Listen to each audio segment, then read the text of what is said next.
Hi guys, welcome back to my channel and welcome if you're new here. What is the inner child and why is it important to connect to the inner child? The inner child is the younger part of you, the part of you that is always with you even if you get older. It is the innocent, spontaneous, joyous part of you. It is also the creative part of you. And so when we become disconnected from our inner child, we get disconnected from our inner joy, from the youthfulness of ourselves. And it's very important to reconnect back to the part of us. The inner child is the positive and negative experiences that we had growing up, and it shaped the way we see the world now. And when we connect back to the inner child, we're connecting back to our authentic expression, connecting back to understanding who we truly are, the personality that we came into the world with, before all the pain, before all the hurt, if you went through a very difficult childhood. By connecting to that part of you before all the traumas, you are reconnecting back to the true, authentic part of yourself. And this journey of connecting back to the inner child is not an easy one, especially if you've been through many traumas, which can be seen as complex PTSD, where it comes out as these self-sabotaging behavior, or it could be unhealthy habits, unhealthy patterns that come up especially in partnership, in close partnership. That's where the inner child really does come through. And so when we are in partnership with someone else, these get illuminated and we start to realize, okay, there are these part of ourselves that need greater love, greater compassion, and that's the journey of cultivating greater self-love. So the ways you can connect to your inner child and to bring greater love and balance to yourself, and this way you'll be able to be more creative and to see your life purpose, or purposes, not only one maybe, in a clearer way.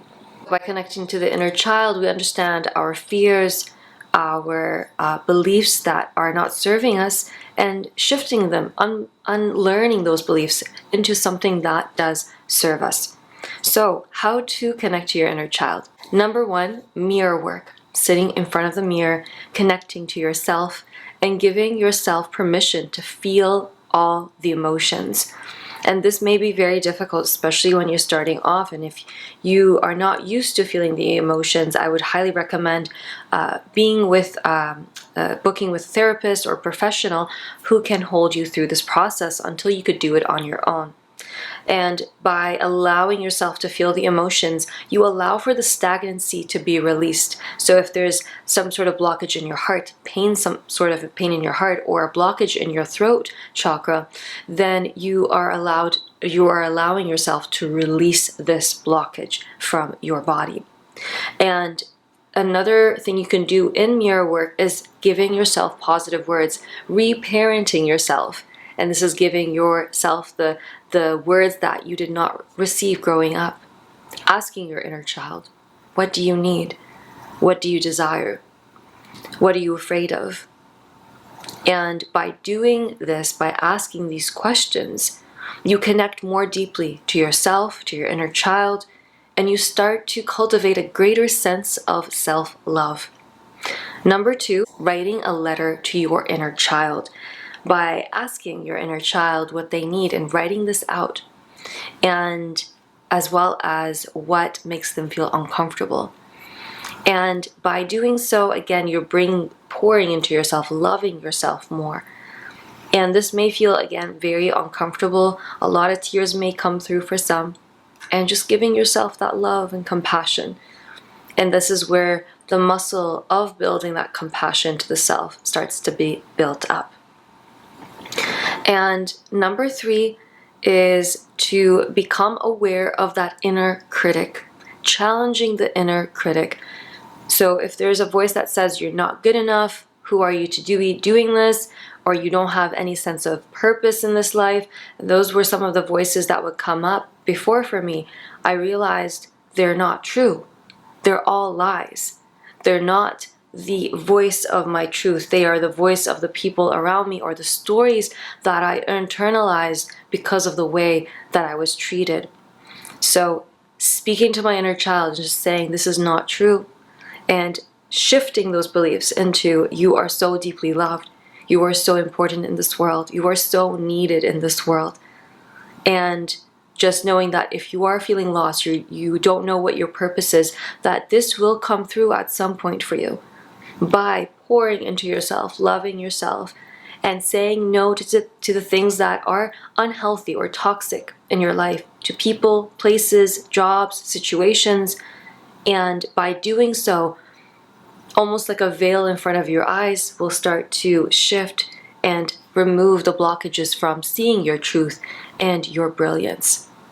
Just know to have patience in this process, that it will take some time, but when you get there, it will feel so deeply fulfilling. Number 4 is doing meditations connected to the inner child, meditations connected to self-compassion, self-love. This will all be very important for connecting to the inner child. As well as affirmation meditations are really, really powerful.